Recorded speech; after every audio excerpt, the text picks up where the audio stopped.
Welcome, Guardians of the Galaxy, to Geek Salad's Road to Infinity War. I'm Andy. And I'm Mike, and you kind of gave away what movie we're doing right now. Yeah, we did, but you know what? You know what movie we're talking about, Mike? Are we talking about Guardians of the Galaxy? We're talking about this movie here.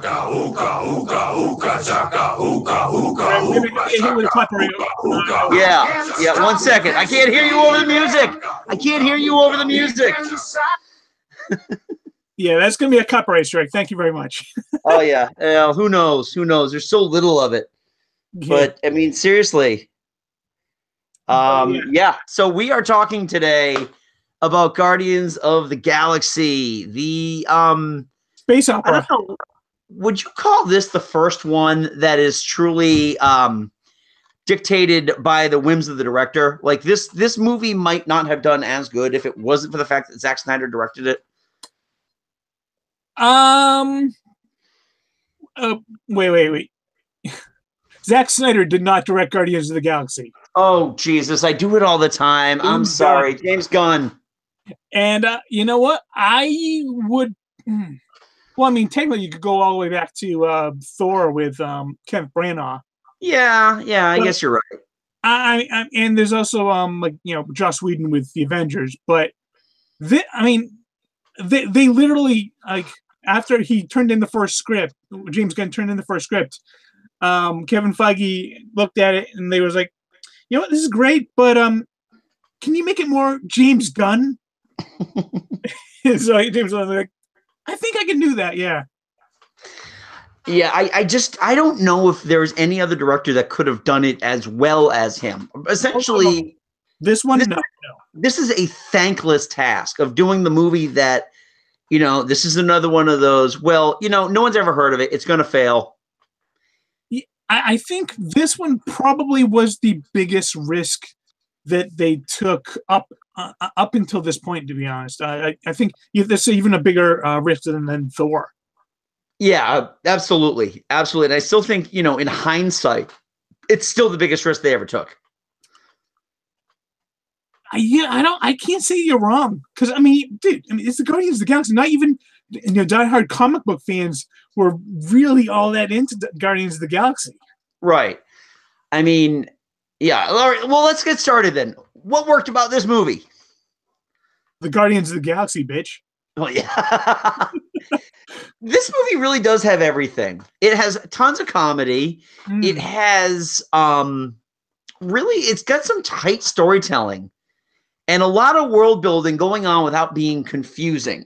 It doesn't take itself too seriously. And the cast. Yeah. This cast works because Chris Pratt is a lovable doofus. Yes, he is. And yeah, he makes the movie. He really does. I can't think of anybody else who could have done better. No, for me, the biggest surprise was easily Dave Bautista. Yeah, exactly. Because you kind of get what you get when you're casting a wrestler. Other than The Rock, right? When you cast a wrestler, you understand you're getting big, strong guy, very little acting ability. Right. But what James Gunn was able to do with him and just capitalize on his strengths, there are a lot of people that I've heard say that Drax was their favorite character because of what Dave Bautista brought to that role. Right. What's interesting too is because even with like Dwayne Johnson's earlier performances, he was still essentially The Rock, just playing some dude who wasn't named The Rock. Bautista's character in the ring is completely different than anything he did with Drax. Yeah. Absolutely. Which goes to speak to, he's got impeccable comic timing. Surprisingly so. And impeccable line delivery. Mm-hmm. Zoe Saldana is always a badass bitch in everything she's in, so it worked well for her. Yeah. They played the type, but she was really fun in this movie. I think that, you could probably call her the weakest link out of the group, and that's really not saying anything. She's still a phenomenal character. Yeah, no, there's not really too much weakness in this cast. Right. Right. And then there's then you get the voice actors. You get Bradley Cooper as Rocket, who surprised the hell out of me how good he is. Yeah, especially I think in the comics, doesn't he have like a British accent? Yes. In fact, Avengers Assemble, when they met the Guardians of the Galaxy, he was a Brit. Oh yeah. I remember that. Honestly, everyone expected it was going to be David Tennant voicing him. You know what? I wouldn't be offended by that. But what we got with Bradley Cooper, I'm thoroughly enjoyed with. I liked it. It works better because the character is just kind of a working class douchebag. He's not, a snooty British inventor. Yeah, he's got more of kind of like almost a Brooklyn type accent type thing. Yeah, he does. It's that Philly accent. Yeah. Yeah. So, and then you had Vin Diesel as Groot. Wow. He's got essentially one repeated line throughout the movie, done in different inflections, and he still gets name billing. Oh yeah, and apparently, when James Gunn wrote out the script, he wrote out Groot's script. He actually wrote out what each line says. Right. Vin Diesel, so he knew exactly what he was saying when he said, "I am Groot." Right. And he's fantastic in that. Oh yeah. Yeah, it's just overall, the ensemble gels really, really well. I even really like Nebula. Nebula is Nebula. Yeah, I think that she'll kind of come more into her own in volume 2. But yeah, she did. She was fantastic. But again, the world building. Oh yeah, that's. I got a very distinct Star Wars vibe to it, and just not beyond just the space opera feel to it. Right. But the way that it would just present a planet, like the opening planet where you got these creatures going around, you got these weird eel creatures, and nothing's explained, nothing's described. It's just there, and you just got to deal with it. You got to accept it. Yep. And then when you're introduced to Peter, Star-Lord, just the whole thing is that everything seems like there's danger afoot at every turn. And then he turns on the Walkman and Redbone's Come and Get Your Love comes up. And all of a sudden you really know what kind of movie you're getting. Yeah. And everything from him just doing little skips and jumps to the music, grabbing the little lizard creatures and singing into a microphone. It worked. And I think it warmed up the audience who wasn't familiar with this at all. And realistically, in my opinion, this is the movie that essentially said, okay, there's no more comparison. DC is never going to catch up at this point. Now, if BVS had done well, I think that could have been a good step forward, but we saw how that went. Yeah, that happened 2 years after this too, and that's the other thing. Well, this was, I think, more beyond that. It was just more of the fact that Marvel is basically telling everyone, we don't have any boundaries anymore. If you see it in the comics, it is game for throwing up there. We don't care if it's a living cockroach. Right. It could be in there. Right. And they did a phenomenal job with it. Now, let me ask you then, what didn't work in the movie? Wait. Before we get to that, one more thing that we definitely worked, that you kind of touched on, the soundtrack. Yes. Oh my God, I can't believe I forgot that. This is easily the best soundtrack. I know you prefer the part 2, but for me, this is my favorite soundtrack of any of the Marvel movies. Oh, absolutely. Because what's interesting about it is that while there is a Tyler Bates score, and it's a very good score, it ranks with everything else where there is a point of kind of just unmemorableness about it. But the awesome mix soundtrack in this it works so much better because they're songs that might be familiar to you, especially people like my age, where my parents did nothing but listen to 70s rock and all that, and the AM one-hit wonders like Redbone, like Blue Suede or Blue Swede. Well, hey, there it is. Right? Yeah. And yeah, I got my copy free on Google Music, so like legit didn't have to pay for it. They gave it to me. I actually the first time I remember hearing "Hooked on a Feeling" was in Bobby's World, that animated series by Howie Mandel. Yeah, they actually had the lead singer from Blue Suede on, and she sang "Hooked on a Feeling." Oh Jesus! Yeah. You know what the funny thing about this is too is that this movie, the soundtrack, was #1 on the charts for a while. Oh yeah, which is unheard of. First of all, that they still do album charts, but that people were going out and buying it. They're buying the CD. They're downloading the whole thing. Google gave it to me for free. You know, because I mean, I think more so than any other, not just Marvel movie, but more so than many movies out there, the soundtrack was an actual integral character in the movie. Yeah. The other thing too, and this is something that just is not common in comic book movies in general, is a song soundtrack. Yeah. I mean, it wasn't written specifically for it, but you can almost call it a song score. Yeah, absolutely. I mean, there have been albums released that are just kind of like music appearing in or inspired by, which is horseshit. You know, you get like that one song at the end credits and that's it. And this movie is every song on the soundtrack appears in the movie. No. Wait.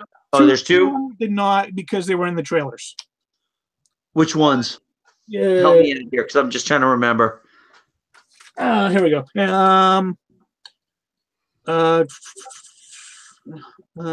Spirit in the Sky.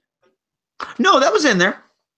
No, that was not in the movie. That was all right. It's even got an asterisk, not featured in the film. Oh, okay. So I'll defer to you then. Actually, I think that's the only one. Yeah, right. it was in the second trailer. Right, and that's also like on Volume 2. Fox on the Run appears prominently in the soundtrack and didn't actually appear in the movie at all. Right here, Volume 2. Love it, love it. Okay, so let's go back then to what I was asking earlier. What didn't work about the movie?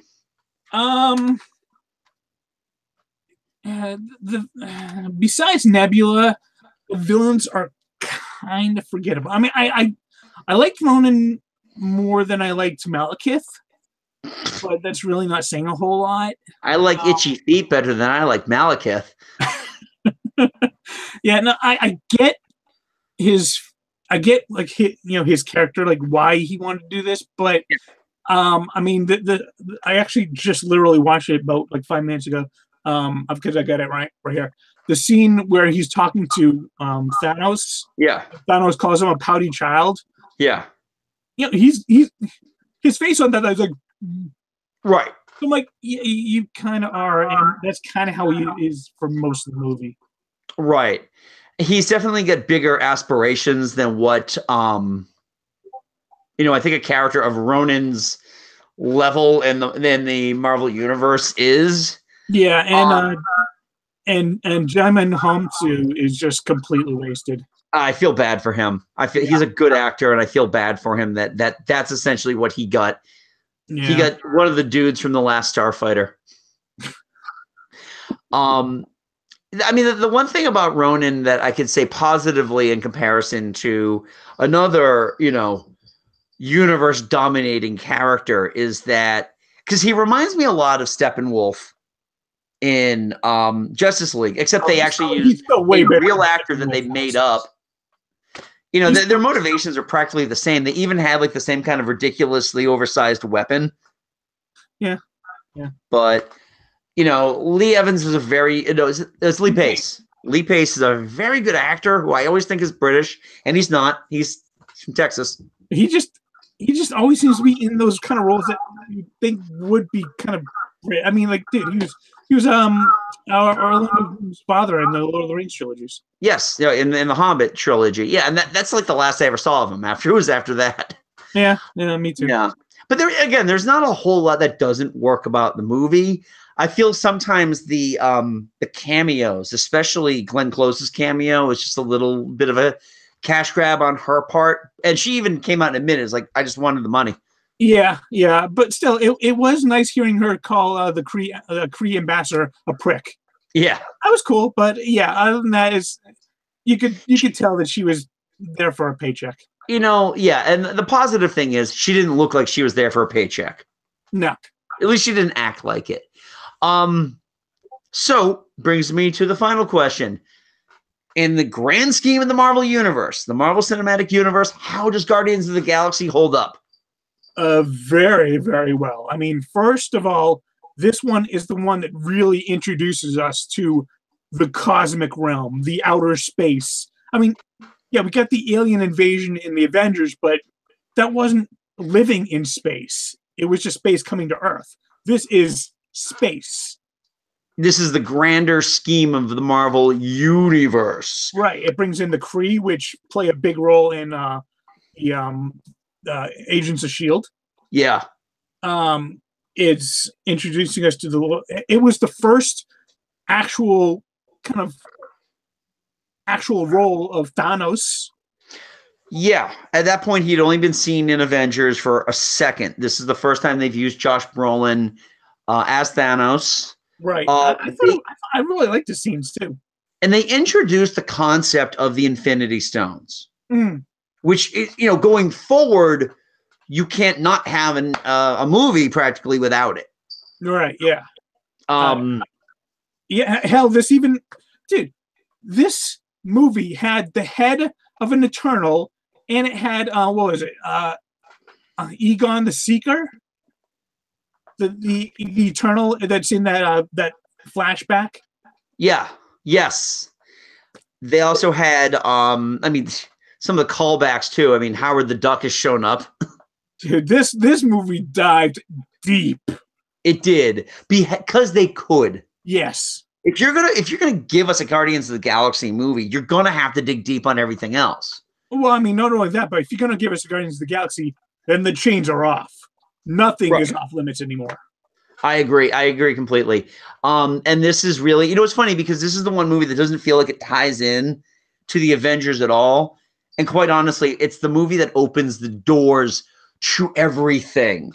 I think more so than any other movie, this one, if you just wanted to if you didn't have any knowledge of Marvel or the MCU, you just wanted to watch a good, fun movie, you could pop this one in and it would not be at all.